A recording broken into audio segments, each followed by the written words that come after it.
আসসালামু আলাইকুম ভিউয়ার্স, আজকে পাঠাটা আসছি তো বলছে পাট নাই, তো বড় ভাই ধরে ফেললাম, দেখা যাক বড় ভাইরা কি বলে।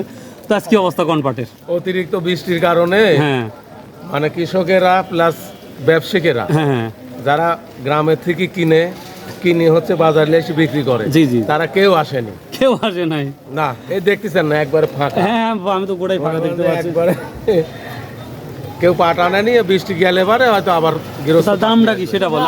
দাম খুব ভালো দাম পাওয়া যাচ্ছে, 3300 বাজার যাচ্ছে, ও বুঝছেন। হ্যাঁ, এবছর গৃহস্থর ভালো। আবার পাট জাগের যে একটা সমস্যা ছিল, আল্লাহ তো এক রাতে বৃষ্টি দিয়ে তো অনেকেই সচল করে দিচ্ছে। পানির অনেক পানি হয়েছে, আল্লাহ পানি দিছে। হ্যাঁ, আল্লাহর শুকরিয়া, আবার আলহামদুলিল্লাহ। টিনের নিচে কোনো পাট নাই? না না না না না না, পাটের এবার অনেক দাম, কিন্তু যাই। পাটের ফলন কম, তাই না? এই জন্য গৃহস্থর আবার ওইদিকে লস। ও দুই লস। আচ্ছা, আল্লাহ যা করে ভালোর জন্য করে, সেটা ম্যাটার না। আচ্ছা, থ্যাংক ইউ ভাই, আসসালামু আলাইকুম। ওয়ালাইকুম আসসালাম।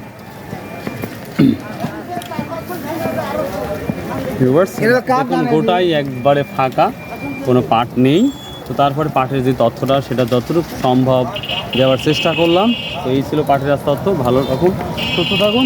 আসসালামু আলাইকুম রহমতুল্লাহ।